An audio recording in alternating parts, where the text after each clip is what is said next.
Hello viewers, welcome to my YouTube channel. Viewers, আজকে আমরা WB SSC group C 2025 তোমাদের যে পরীক্ষা হয়েছিল 1 মার্চ, তার এক্সপেক্টেড কাট অফ কত যেতে পারে সেটা নিয়ে আজকের আলোচনা করব। তো ভিডিওটি স্কিপ না করে পুরোটা দেখবে। আর চ্যানেলে যদি নতুন হয়ে থাকো অবশ্যই চ্যানেলটাকে সাবস্ক্রাইব করে নোটিফিকেশন বেলটা কিন্তু অন করে দিও।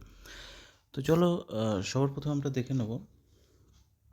দেখো, ফর্ম ফিল আপ যে হয়েছিল তোমরা সবাই জানো, প্রায় 16 লাখ কিন্তু ওভারঅল কিন্তু ফর্ম ফিল আপ হয়েছিল গ্রুপ সি এবং গ্রুপ ডি মিলে। সেখানে পার্টিকুলার এক্স্যাক্ট ডাটা তো নেই গ্রুপ সি গ্রুপ ডির জন্য আলাদা করে। তো মোটামুটি 8 থেকে 9 লাখের মতো কিন্তু আমরা ধরেছি যে 8 থেকে 9 লাখ কিন্তু গ্রুপ সি মোটামুটি ফর্ম ফিল আপ হয়েছে, সেই হিসাবে আমরা ধরে নিচ্ছি এভারেজ করে আর কি। তো দেখো, যদি কাট আপের কথা এবার যদি আমরা আলোচনা করি, প্রথমে আসছে ইউআর, তারপর রয়েছে ওবিসি,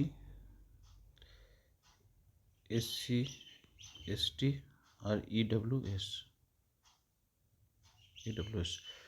তো কাট অফ যেহেতু খুব একটা বেশিই যাবে, কারণ কোশ্চেন লেভেল খুব ইজি ছিল, তোমরা দেখে নিয়েছো, আমি এর অ্যান্সার কিটা কিন্তু দিয়েছিলাম। তো মোটামুটি সব কিন্তু 50+ স্কোর কিন্তু অনেকেরই হয়েছে।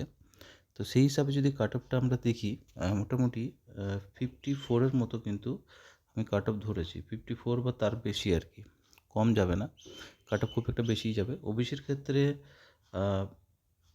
52+ আমি ধরছি এখানে, 52+।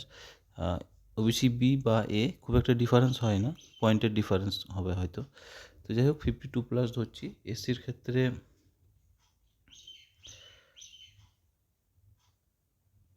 48+, এসটির ক্ষেত্রে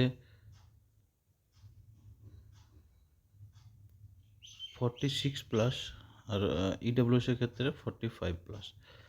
তো এইটা মোটামুটি যাদের রয়েছে স্কোর তারা মোটামুটি পাস করে যেতে পারে, কারণ এরপরে কিন্তু রয়েছে তোমাদের ইন্টারভিউ রয়েছে একটা প্রসেস। তো সেই জন্য কাট অফটা হাই যাবে, কারণ রিটেন কোনো এক্সাম নেই, একটাই রিটেন এক্সাম ছিল। তো যাই হোক, আজকের ভিডিওটা এই পর্যন্তই। পরবর্তী আবার নতুন ভিডিওতে দেখা হচ্ছে। ভিডিওটা এখানে শেষ করলাম।